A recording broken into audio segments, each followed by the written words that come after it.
I was born in Kansas in the heart of the Bible Belt. I was raised a devout Christian.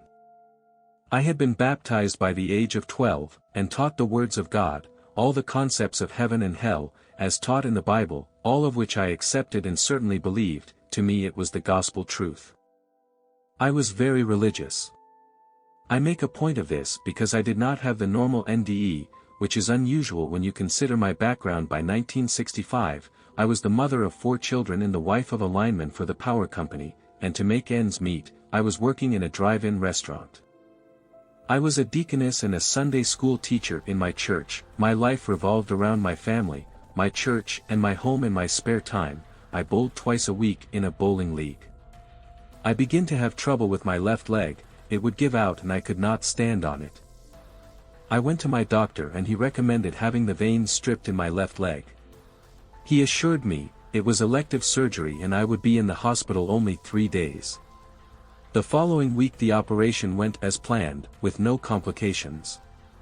The next day I got up and walked around. The only thing I remember that was unusual was that twice I found myself on the floor with no memory of how I got there. On the 3rd day, I went home, feeling fine. The following day I went over to my neighbor, Pearl, for a cup of tea. We were sitting there and suddenly I began to feel strange. I told Pearl that I would go home and lie down for a while. She said she would walk with me. I told her no, that I was all right and that I would see her later. It was about 2:30 p.m. I walked across the street and up a short embankment, into the middle of the carport.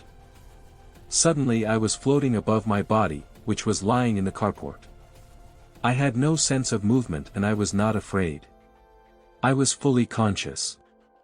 I looked down and wondered why my body was lying on the ground and I was in the air. I thought it was interesting how my body looked. I had never seen my body from this view before. Shirley, the neighbor across the street, saw me fall and she come running over calling to Pearl. She and Pearl picked up my body, carried it into the house, and put it down on the bed, where, still floating, I perch on the headboard, looking at my 4 children, who stood at the foot of the bed, watching the unsuccessful attempts being made to resuscitate my body. Pearl told my daughter to call for an ambulance. She went into the living room and called them. My body voided all wastes and they were trying to clean it up. They removed all the clothing except for a t-shirt. The ambulance came and 2 attendants came in, put my body on a stretcher, and carried it out to the ambulance. They told Pearl to get in. She told them that I had just came home from the hospital the day before. Shirley said she would tell Bill, my husband, to meet us at the hospital. As they placed my body in the ambulance, I floated along with it. I was not attached to it in any way that I could determine. I just thought everything was so interesting. The driver turned on the siren as we started for the hospital. The attendant began trying to revive my body. Pearl was telling him what had happened as he was trying to find a pulse. He put an oxygen mask over my body's mouth and applied electric shocks to the chest 3 times, each time taking a pulse. Halfway to the hospital, he stopped and told the driver to turn off the siren. I was dead. Pearl started crying that I turned around and was immersed in light. I was surrounded by unconditional love and total acceptance. I knew I was complete at last. Never had I felt such safety and serenity before. Suddenly, I had all knowledge. All that I had ever heard or known was swept away. I knew that Christ had not died on the cross and that there is no sin or evil. I knew that I had existed since the moment of creation, that I shall always exist, and that all consciousness is in the act of becoming. I knew that I had lived many times in physical reality and I watched those expressions and observed each of them. I experienced what we mean when we say that we have free will and that we choose everything. There are no absolutes. I watched every thought I had ever chosen to its natural end, and each person it had touched. I knew that I was, and had always been, a speaker. Which meant I carried information between entities and their expressions. I was in physical reality because it is time for the physical being to mature and accept their responsibility for their creation and to realize that they create their reality. I knew then that I must return because my role was not finished yet. Also, I saw my own death, in 2010, drowning in my own body fluids. I gained the knowledge that all people choose their own time and create the method of their demise. I turned around and I was in the hospital emergency room. Bill, Pearl, the ambulance attendants, 2 policemen, were there. A nurse standing at the head of the table on which my body was lying covered with a sheet. The doctor was in a rage, telling Bill that I had died from extreme malnutrition, often brought about by women dieting in order to make themselves thin. He insinuated that my husband was to blame. Bill was trying to explain to him that he had just taken me home from that very hospital only the day before and it was impossible for me to have died under those circumstances. I floated over to my body and sank down into it. I want to tell you what it felt like when I entered my body. I have never felt such joy. I was enthralled with this wondrous body I had created. I could feel the consciousness of each cell in my body. I could feel the joy of the blood as it rushed through the veins and the sharing of the creation of new life as each cell sang its energy. I truly knew what the phrase, "I sang the body electric," meant. I was so captivated by this wondrous creation which all of me had created and the loving cooperation that existed between all the cells that had joined together to create this marvelous body called Patsy. I joined in this song of life, thanked each of them, and praised them. I could feel the energy as it traveled through my nerve paths to its destination. How alive and vital this body was. What a marvelous creation it was and how well it worked together in perfect synchronization in its exuberant celebration of life.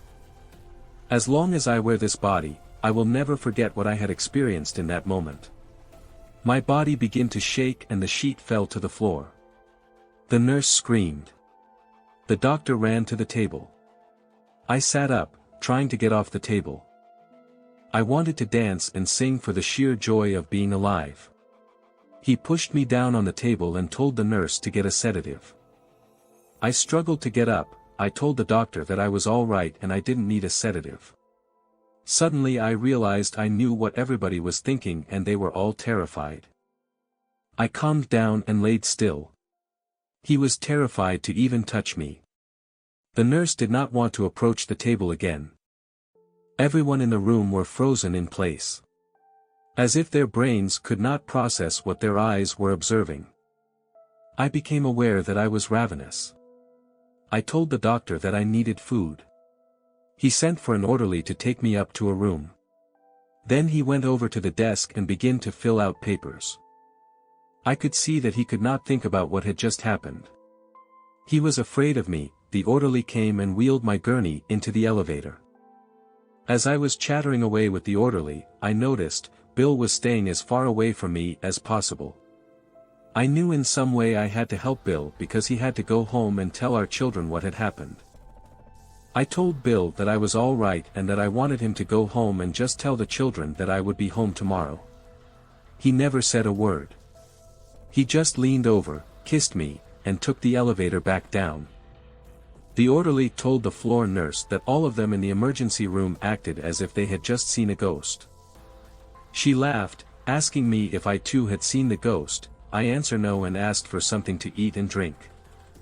She glanced at the clock behind the nurse's station, which showed 10:04 p.m. She told me that the kitchen was closed for the night, but she would see what she could find for me. I was then put in a ward with 2 other women. She left the room. I immediately woke my roommates up that I was so happy to be with people who would, or perhaps could, react to me in a normal fashion that I started singing, dancing around the room, telling jokes. The nurse returned with the promised food and told me to get into bed and be quiet or she would have to strap me down. So I did. The women went back to sleep and I lay awake all night. I read every mind in the hospital and wandered through everyone's dreams.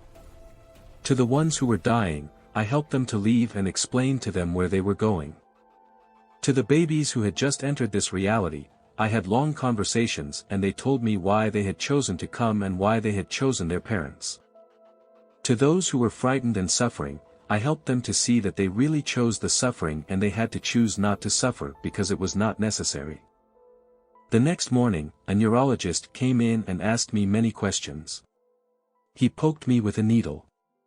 I read his mind and told him what he wanted to hear. He left thinking he had been right, that I had just had an emotional event that was caused by stress and he would recommend bed rest. I had planted these suggestions in his mind. That afternoon my surgeon came in and sat down and asked me what happened. I read his mind and knew that he knew I had died. I told him he would not believe me. He said, "Yes, I would. I have to go before a board of my peers and tell them what happened and why I released you to go home. I am a surgeon and every day I face my enemy, death, across my operating table, and the more I can understand about him, the better I am able to help my patients. I have had 500 patients experience death and live to tell about it, and I'm not moving until you tell me what happened." So I told him. He told me that my file would be placed with the others and destroyed upon his death. I asked him what I should do and he said, "I don't know. Your life will completely change and I don't know how to tell you to live it. Where are the others who experienced this?" He told me he could not tell me. He told me not to tell anyone what had happened or they would put me away. I told him I could read his mind and he said yes, that he knew that. He said that in time, I would lose this ability, but at first, it would help me to adjust to my new awareness. He told me that I had been officially dead for 1 hour and he said he thought it was more than several hours. I went home that day. I never saw him again. He died 2 years later. He was right. My world had turned upside down. I went to church the next Sunday and couldn't even sit through the service. I wanted to stand up and tell everyone that this was all wrong and how wonderful they were. The ability to read minds stayed with me for almost a month and then slowly faded into the background. I now use it in my role as a speaker. I begin a search for others like me. I explored the psychic community and found that they, too, taught that people were victims and powerless. If you constantly seek your answers outside yourself, you will never find wisdom. You already have all the answers, so you always must look within. In 1974, I was told by a palm reader to go to Lacey, Washington, to a certain house and I would find my voice. I went and when I arrived, I knocked on the door and a young man opened the door. He told me to come in and that Gene would be back in a few minutes. 15 minutes later Gene entered and I recognized him. He had been my tutor when I was in Atlantis and had used his students to gain advantage over his enemies. He said, "I have been waiting for you." He took me down to the basement to his library and gave me the book Seth Speaks. He told me this would give me the language I needed for my work. I went home and read it and it was exactly what I had learned in the light. Gene died 2 years later from a brain tumor. For 2 years, he helped me to prepare myself for my role as a speaker. I have all of the Seth books and I have searched for others since that time. In the years since, I have lived the principles I learned in the light. I only sleep 4 hours a day now, which is the usual for me. I have never slept more than 5 hours at a time. I have no fear of death. I live in the moment. I am in excellent health and create what I want. I do not use drugs, alcohol, or have insurance. I have never met a stranger and I don't know what the word shy means. I have never been homesick and I am at home wherever I am. My life has been a grand adventure. I stand between two worlds and move easily between them.